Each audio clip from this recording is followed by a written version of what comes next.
what's the use of two strong legs if you only run away? And what use is the finest voice when you have nothing good to say?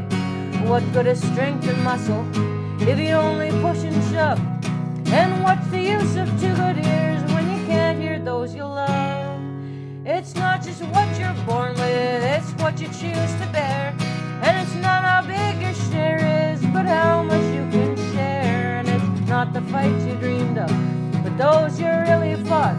It's not what you've been given, it's what you do with what you've got. Yeah, it's not just what you're born with, it's what you choose to bear. And it's not how big your share is, but how much you can share. And it's not the fights you dreamed of, but those you really fought. It's not what you've been given, it's what you do with what you've got. Hi, friends. Welcome back to Seeds of Revolution. Today we have a great episode with three new friends of ours, O, Pixie, and Vitis. They are three individuals who are members of the DIRA Library, which is an anarchist library and archive based in Montreal. So welcome, O and Pixie and Vitis. Great to have you on Seeds of Revolution. Hi. Thanks for having us. Thanks for having us. So maybe you could start out. Oh, and I should add, actually, before I get started, I'm really proud to say that the DIRA Library is a recipient of one of CAMUS's 2025 microgrants. So DIRA and CAMUS are allied organizations working to try to make the world a better place. So, Pixie, Vitis, maybe you could start out by telling our listeners what the DIRA Library is all about. Hi. So maybe I can just start out with the basics. So DIRA is the library. It's a space that lives in a building, which is has been owned by some anarchists since the 80s. The building has different projects throughout it. The library lives on the third floor of the building, and it has been active since 2003, which means that it's 22 years old now. And yeah, I think that's pretty much the basics of what the project is. Is this a library where anybody can come to, or anybody can check out a book at any time? Do they need a library card or anything like that? Yeah, so when people walk into the library on one of the opening shifts that we hold throughout the week, we might introduce the project to them saying that, we have a number of a zine stand with free zines. There's zines that they can read on location as well as archives. If they wish to borrow a book, they can borrow one. Once they bring it back, then we'll know that we kind of trust them, and so that nobody leaves with the shelf without coming back. And then afterwards, they can take as many as they'd like. We also have a computer, a nice backyard, coffee machine, microwave, the essentials of a library, and it's also a space where people can meet on a regular basis and develop these kinds of relationships. What kind of books and zines do you stock? I assume a lot of it is anarchist focused, but maybe with a little bit more specificity, you could tell us what exactly is in your collections. So yeah, we have we do specialize in anarchist literature, but so we have a section on classical anarchism and the history of anarchism and contemporary anarchism. Otherwise, we have a lot of history books. We have a section for gender, section for philosophy, section for fiction, culture, cultural studies, and that sort of thing. We're kind of going through a process right now of kind of streamlining it to be more anarchist and kind of less of just random books that we've gotten over the years, because a lot of the collection has developed through just people dropping off books, and people like me who just kind of pick up books from the book boxes outside of the neighborhood book boxes and bring them in and kind of sneak them into the shelves, which isn't. Yeah, so now we're trying to get new books and kind of get rid of the ones that are just falling apart or don't need to be here. What kind of membership or what kind of people, the public, take advantage of your library? Well, I guess like the people that take advantage of the library, I would say, well, one thing to note is that it is on the 3rd floor, and it is kind of a trek to get up there. There's this sort of I might get stabbed feeling that you might have going into it. I mean, listen, no good anarchist library exists unless you feel like you might get stabbed on the way there. So And then you you're walk like, up and this little nook, but so it's for the brave and courageous, and but the clientele is often by referral. By that sense, it's someone that'll hear about it, or walking down one of the busy streets in Montreal. As far as the people just kind of walking into the project go. Yeah, I'd say like we get a lot of tourists also. Sometimes people there's so basically it's up the stairs, but we put a placard on the sidewalk, and so people might see it and be like, "What is an anarchist library and why is it so high up?" So people might just be curious and they come up and they're like, "What is this?" And then you'll explain what it is, and then people will like, "What is anarchism?" So then you get into interesting conversations with people. Sometimes anarchists from other countries will be visiting Montreal and they'll know about DIRA, so they'll come up. Then we have super interesting talks about like what's going on in different countries and what's happening here, what's happening there. We have sometimes just people that stumble upon the space. They've like walked the streets a bunch of times and they've never seen it, and now they see it appear on the sidewalk and they're like, "What is this?" And they come up and they're like, "I've never knew this existed." And so we get a lot of different people. Sometimes it's people who know about anarchism and are very seasoned activists, and sometimes it's people who absolutely know nothing about anarchism and will just be very curious. And yeah. We do also sometimes get people like come in just to challenge, yeah. just be like, just want to argue with the anarchists. So that can sometimes be funny too. We also do have a lot of indigenous people around and homeless people around this area who kind of come in just to hang out. And so it's good to it can serve a mutual aid function in that way. Can you talk a little bit about the history of DIRA and where the project comes from? I was looking at your website and I thought it was really interesting. You write about how the library was a member of the anti-capitalist convergence in the early 2000s and still deeply influenced by anti-capitalist roots. So maybe you could talk about the evolution of this library from earlier phases of political activism. I guess maybe I can answer just the basic history of it. I've not been here since the beginning. Like I've only been involved for like 2 years or so. But from what I've gathered from like conversations with people, it was originally started by like a group of people in like a punk venue, Mm. which was called Lex X. This venue was owned by one of the universities in Montreal, and they got evicted at some point from the venue. So they had to find a new space. They found a new space on another street. I don't know where exactly, but it moved a bunch of time before it actually like settled here in the building in 2005. 2004, yeah. But from like a political standpoint, I think it wasn't a specifically anarchist project in the beginning when it was started in like the punk venue. It sort of was taken over by some anarchists from what I understood, but maybe someone can add more information to that. Yeah. In the original venue, or so the story goes, the the CLAC, the Convergence des Luttes Anticapitalistes, which is a group active in Montreal, has existed in many forms. And in the early 2000s, they were very invested in the anti-globalization movement.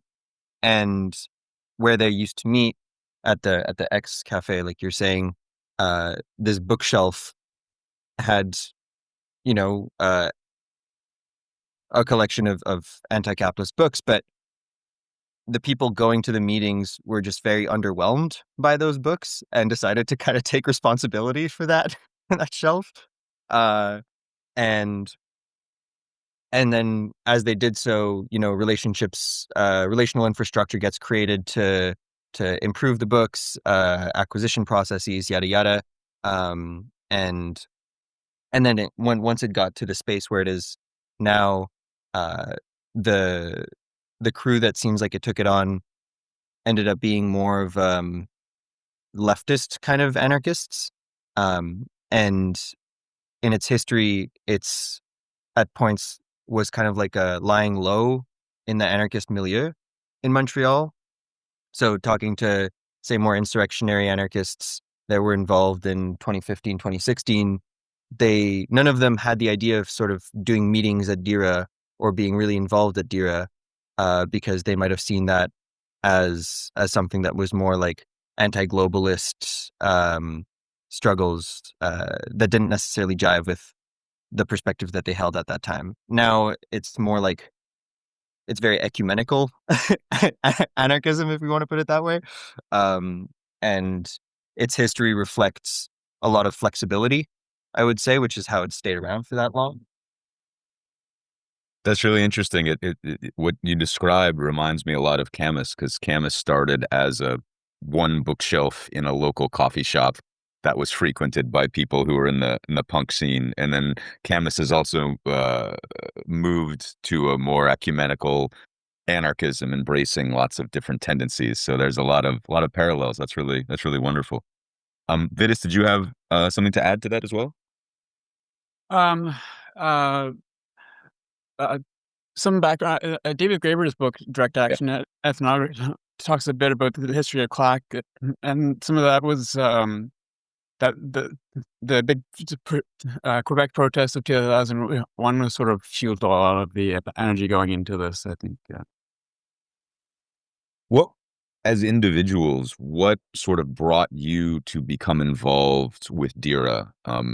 What brought you to express your personal political ideology in this particular way? Because there's so many different avenues for activism, so many different ways we can try and influence the world around us in an anarchist perspective. Why DIRA? Why a library and an archive? And I say this with a degree of irony as a person who also volunteers for an anarchist collective that is itself an archive and a bookshop. Who wants to start? Go ahead. Oh, okay, I can start. So I got involved in DIRA because I'm very interested in archive. I would say I'm an archivist. I was very interested in anarchist theory, but I didn't know how to connect to the community, like in the city. And so one day I was just like, what about the anarchist archives? Like, where are they housed? What's going on with that? And I looked up a few things and I found DIRA on the internet. And at first I thought it was dead because I didn't see any activity. Like the website looked old. It was weird. I was like, what's going on with this? So I sent an email and I was like, is this still going? Like, are you live? Um, and then someone responded and they were like, yes, you should come by. So then I made like an appointment and I came by. I met someone who showed me like a lot of the archives, and I was very like I was overwhelmed with the sense that there was so much material and so much information that it wasn't very accessible because it was so like jumbled and it was not very well organized. And then I met O that day, and we chatted, and O was like, "You should come by again." And you invited me back to like a chat about zine archives, and then I showed back up, and I was like, "How can I get involved? Like, this sounds amazing." And I wanted to help organize the archives because I wanted to make them more accessible.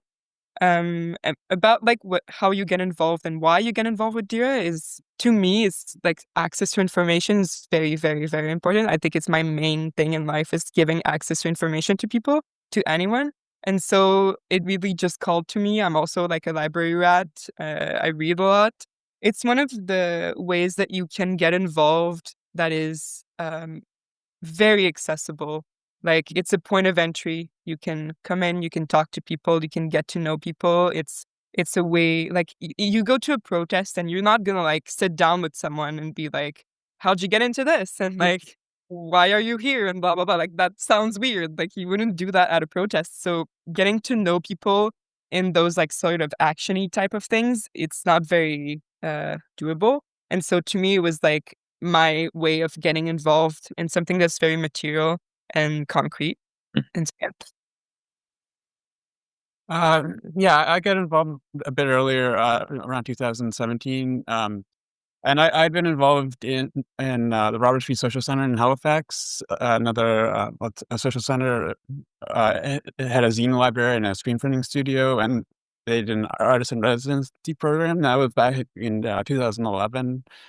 And I'd moved around between Halifax and the West Coast and Montreal a bit. And when I wasn't Montreal, I'd wanted to get involved with things. At Intimis, the bookstore downstairs here, they said that you had to speak French, and I sort of thought I was uh, blocked out of things from that. But then I came to I got into DIRA when there was a meeting happening, and anyway, someone else actually asked if it was all right to get involved if you don't speak French, and I got involved at that time. Yeah, I had a real thirst to just get involved with something anarchist. I'd just been reading on my own before that, and at that point, there was only really like 4 or 5 people in the collective, and actually that day they were having a discussion about someone leaving who was anarcho-capitalist, and I actually really liked the way it happened, and it was really quite reasonable. The discussion, the guy who people wanted to leave was actually pretty reasonable about leaving, and there's this whole controversy an Ayn Rand book that Mm. people didn't think we should have, and he insisted that we should have. And but anyway, it was handled really well, and it's kind of one of the tensions that is kind of we talked about the tensions within DIRA. That was sort of an early one that was happening. Anyway, so yeah, that was when I got involved. Yeah. I got involved during the early pandemic, and when I walked in to DIRA, just kind of off the street out of curiosity, the state of mind I was in was kind of like, I think my politics are very skeptical, and much so very put it against pretending like we have the right answer kind of thing. And Curious, very curious. kind of, yeah, right. And going up to DIRA and talking to the person there who's since become kind of like a more of a mentor figure in my life, being like, what's anarchism? And then the answer being, we're figuring it out, Mm. you know? And the sort of history of anarchism being this process of figuring out what it means and how we do it and so on and so forth. Really, so then I came back and kind of like kept asking questions and talking about it. And it felt really refreshing to have people simultaneously tell themselves that they don't have this sort of like right answer, but also do something at the same time, right? Not let that be a paralyzing force. And then putting books away on my first shift was this sort of like key experience where, you know, you're putting books away, and then there's one of the books is like how to, I don't know, like how to act like Gandhi or something like that, about like pacifism or whatnot. And then, you know, you put a couple more books away, and then there's like how nonviolence protects the state. And with that, I was like, okay, this is dope. Like, it's not like the anarchism here is not in either of those books kind of thing. It's in the tension between them, and the library as this kind of place for that tension or that discourse to develop is maybe the reason I got involved and am still really passionate about this project. Oh, I fell in love with your definition of anarchism. I don't know if you intended for this to be a definition, but I think it's actually the best definition of anarchism I've ever heard. And I'm going to suggest that Camus put it on a t-shirt so we can publicize it. I really like the idea that anarchism is figuring it out. I just think that's really eloquent. And it really resonates with me as well, and my own readings and my own opinions about what the movement is. Why do you think that anarchism, so much of what we do, Camus, DIRA, I've interviewed Submedia recently, I've interviewed a bunch of media figures, so much of anarchist activist focus is on info shops, archives, media organizations. And I don't say this critically, I say this with curiosity, again, trying to figure it out. Why is so much of the movement's attention and effort seem to be dedicated to those sorts of more archival projects? Mm, on one hand, maybe it's because the engagement anarchism has with its own history is really important.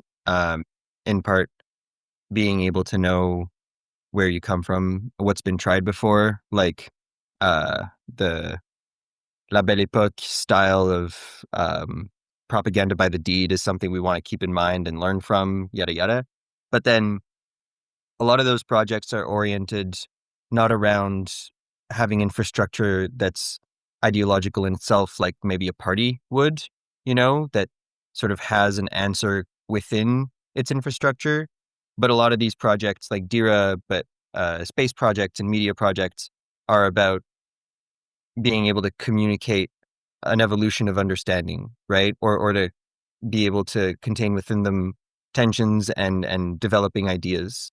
And And so, empowering people to figure it out for themselves. well, exactly, right? So it's like when you look at an anarchist book fair, more so as like a canvas or a frame that people can invest themselves into and figure it out for themselves, rather than maybe like a conference uh, where people are going to be sharing, say, developments in their process of research that everybody is kind of expecting for that just not to be challenged, or conferences that have that sort of uh,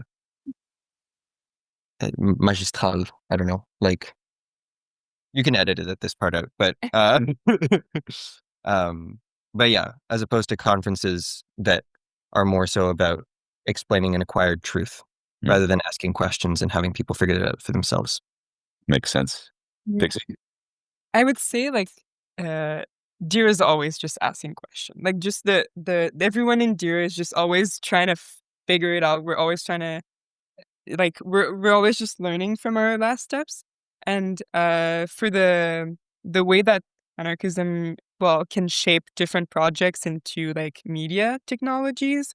To me, the way that I see it is that these ideas are not will not be held by like normal or not normal, but like generic institutions, which could be like media conglomerates or like institutions like state libraries or whatever. Like these ideas won't be put forward by these institutions, and so I feel like usually anarchists or activists or anyone who has like counterculture ideas will be inclined to put forward or to build projects that will put forward their own ideas, which I think is something that historically we see a lot with anarchism, with the production of like newspapers or newsletters or zines, which is pretty new, new, like since the 90s or whatever, like a new media technology.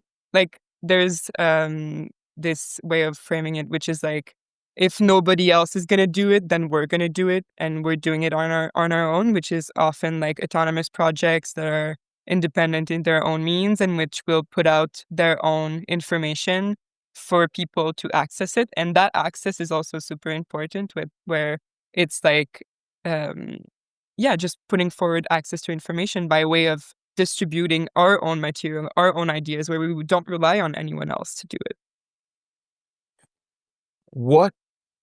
What do you think is the natural evolution of these archival projects? Do they exist to exist in order to give people the resources to figure it out, which I think is great. No shade on that. Or is there more of an evolutionary goal that these sorts of archives, these bookshops, these info shops are sort of headed towards, maybe to further the project of social and political revolution? Kind of both, I guess.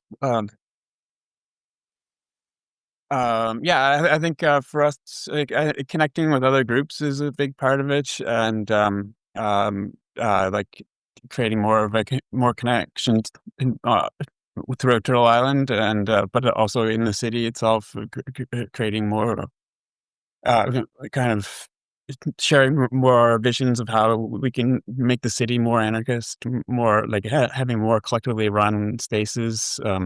For me, I think that means more like actually like making things together, like just like small scale, making the things that we need, whether that be books or shoes or clothing or like anything, food. Um, yeah.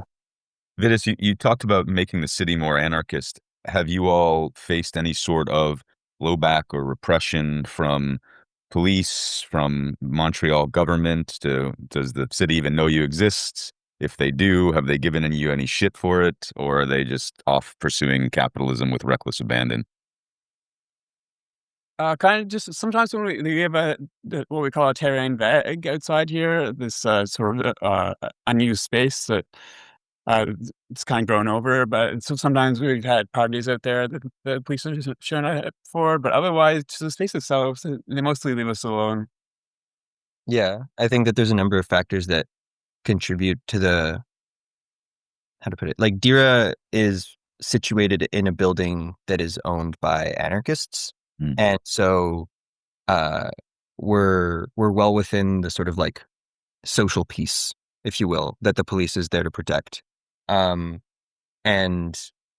because of that, we don't, as a space, have anything uh, like we don't have any direct confrontation with the police. Obviously, like there's conversations you probably shouldn't have in the space and yada yada. But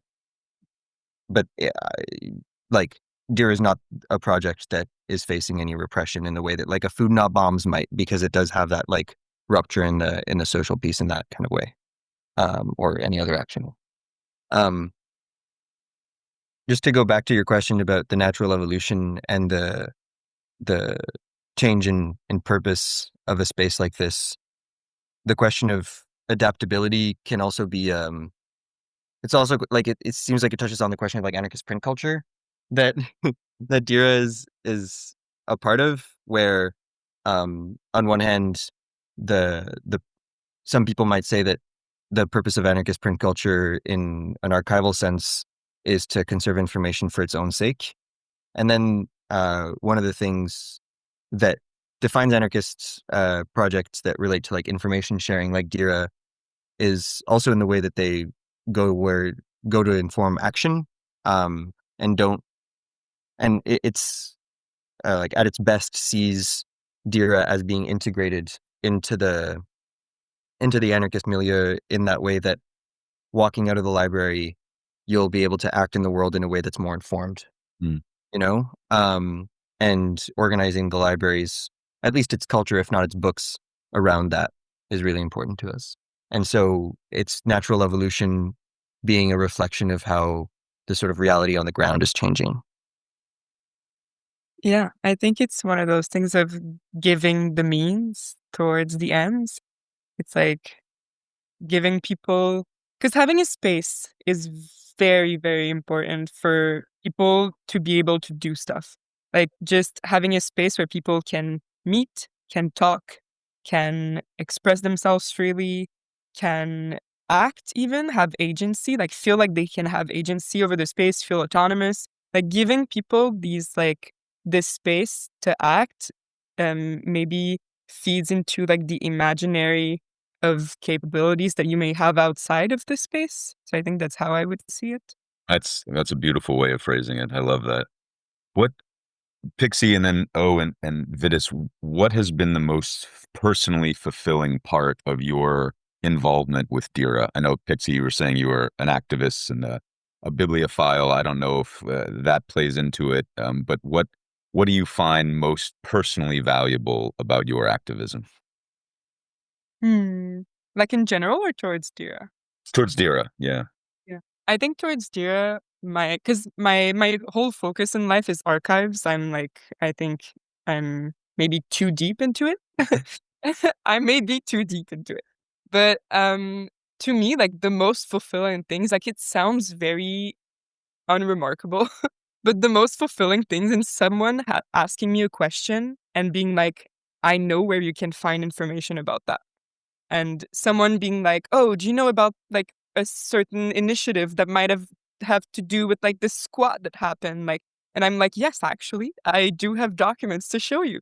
And then I can like just pull things out. And it's one of those things where right now we're building an inventory of our archival collection. And this inventory has made us more able to give access and to find stuff and to be able to be like, we have that and I can show you it and you can learn from it and then you can go act and do whatever you want in the world. Like I think that's what's fulfilling to me about it. That's wonderful.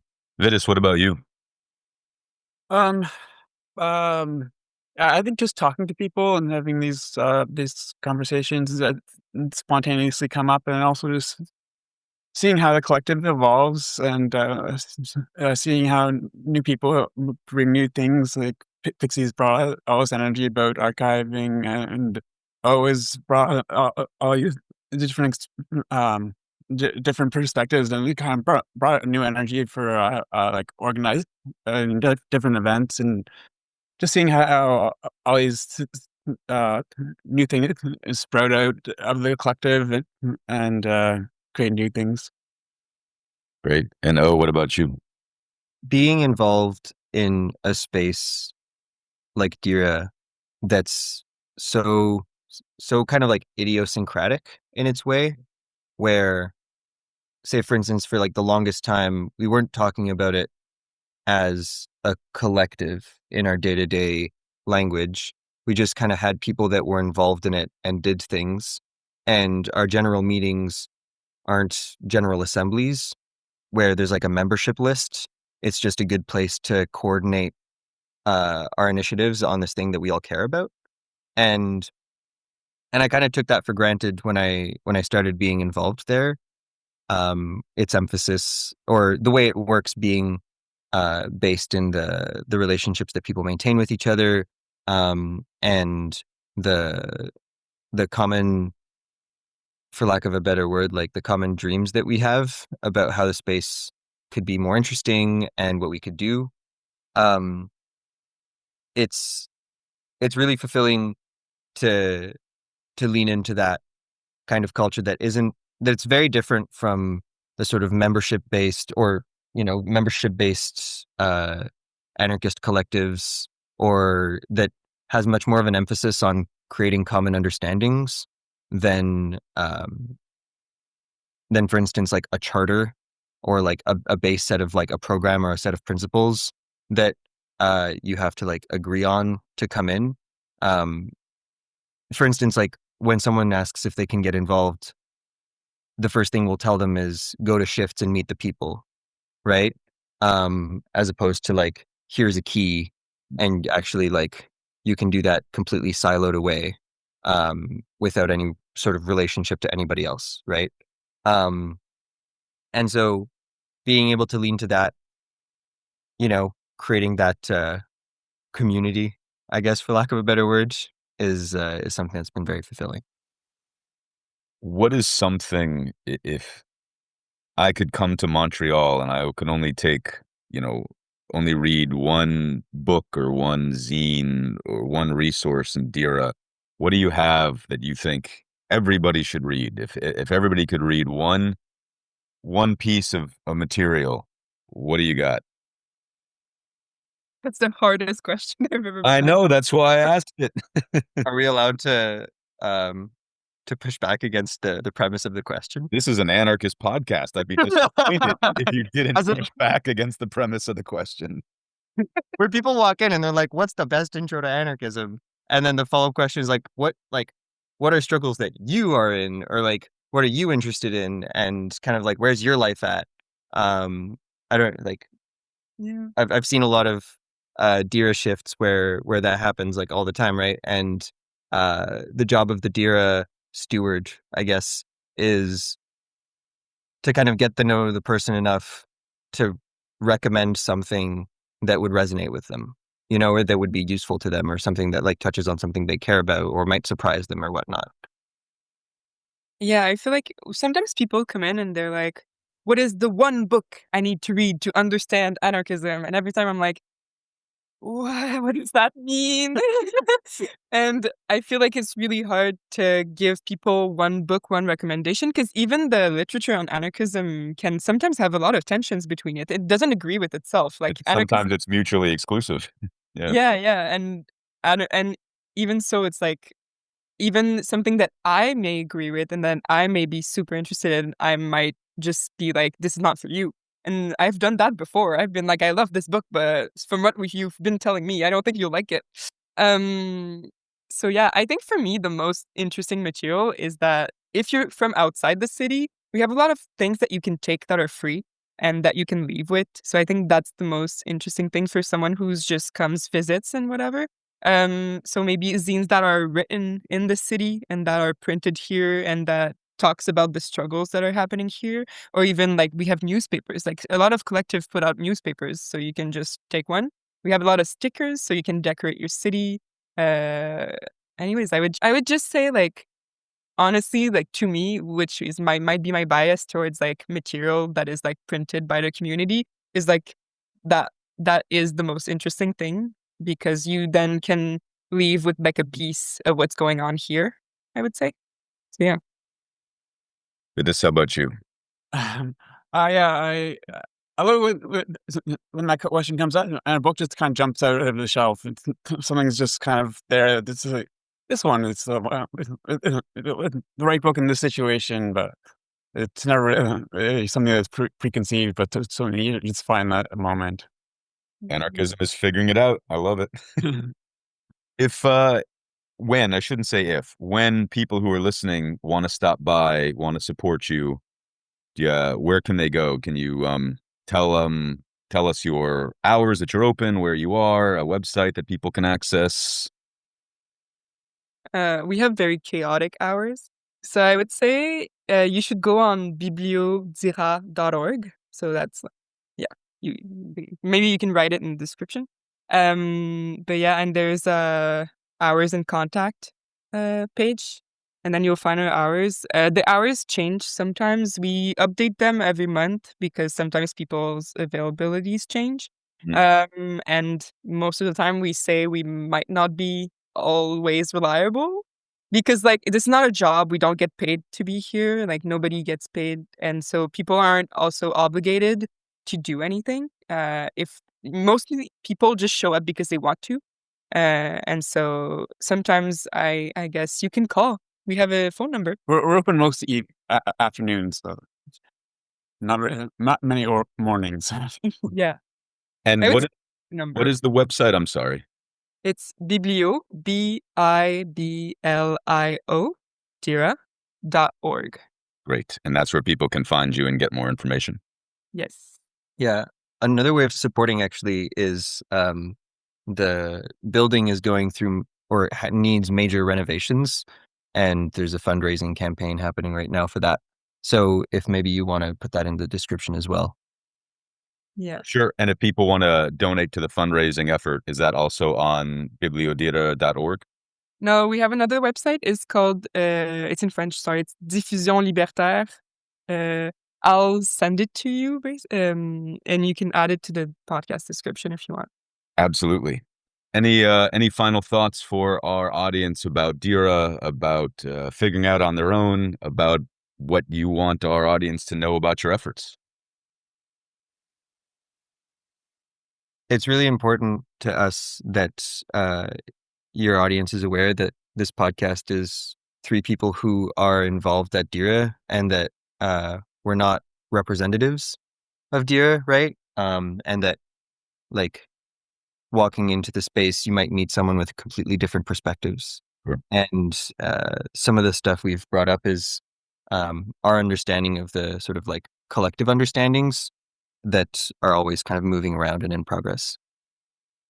Yeah, I would say the space is curated by like a really diverse group of people who have different thoughts on things. And it's just amazing when you come in to different shifts, you might meet a bunch of different people. And I think that makes the magic of the space because you always get a new experience.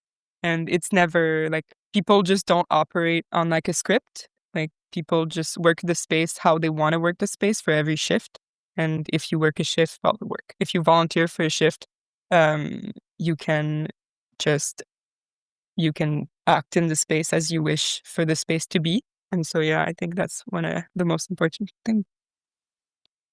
Yeah, I like to think of it as an experiment in collectively running a space, and I, that's something I find exciting about it. It's a continually changing experiment. Wonderful. Well, and Pixie and Vitis, thank you so much for joining us on Seeds of Revolution. I really appreciate it. We will put the website and the fundraising site in the show notes. As I said, DIRA is one of CAMRIS's 2025 microgrant recipients. So I consider them already good friends by proxy and now good friends in fact. And yeah, please support DIRA and please support efforts of similar allied organizations who are trying to figure it out and change the world along the way. So and Pixie and Vitis, thank you so much for being here. I really appreciate Thanks for having us on. Thank you. If Jesus Christ came back today like you threaten he will, which poor group of people do you think that he would kill? And who would Jesus choose to starve if you gave him the chance? And if there was a genocide, would he take a neutral stance? Who would Jesus bomb? Tell me, who would Jesus bomb? Would it be kids in Palestine, or how about Vietnam? Would Jesus bomb the atheists, the Muslims, or the Jews? I want you to ask yourself, well, what would Jesus do? I want you to ask yourself, well, what would Jesus do? Would he say it's complicated and there's sinners on both sides? Or would he say that some people, they just deserve to die? If Jesus Christ rose from the dead and on a sidewalk slept, would you extend your hand to him or just watch where you stepped? Who would Jesus bomb? Tell me, who would Jesus bomb? Would it be kids in Palestine, or how about Vietnam? Would Jesus bomb the atheists, the Muslims, or the Jews? I want you to ask yourself, well, what would Jesus do? I want you to ask yourself, well, what would Jesus do? Would Jesus hate the gay folk, the queer folk, or the trans? Would he suggest they end their lives according to God's plans? Would Jesus tell a homeless man to get a fucking job, or turn his back on the poor? Would Jesus be a snob? Who would Jesus bomb? Tell me, who would Jesus bomb? Would it be kids in Palestine, or how about Vietnam? Would Jesus bomb the atheists, the Muslims, or the Jews? I want you to ask yourself, well, what would Jesus do? I want you to ask yourself, well, what would Jesus do? Would Jesus build a border wall? Would Jesus drive a tank? Would Jesus be a landlord? Would Jesus run a bank? Would Jesus Christ feel safe in his skin if he came to your town? And would you still believe in him if you found out he was brown? Who would Jesus bomb? Tell me, who would Jesus bomb? Would it be kids in Palestine, or how about Vietnam? Would Jesus bomb the atheists, the Muslims, or the Jews? I want you to ask yourself, well, what would Jesus do? I want you to ask yourself, well, what would Jesus do? Yeah, who would Jesus bomb? Tell me, who would Jesus bomb? Would it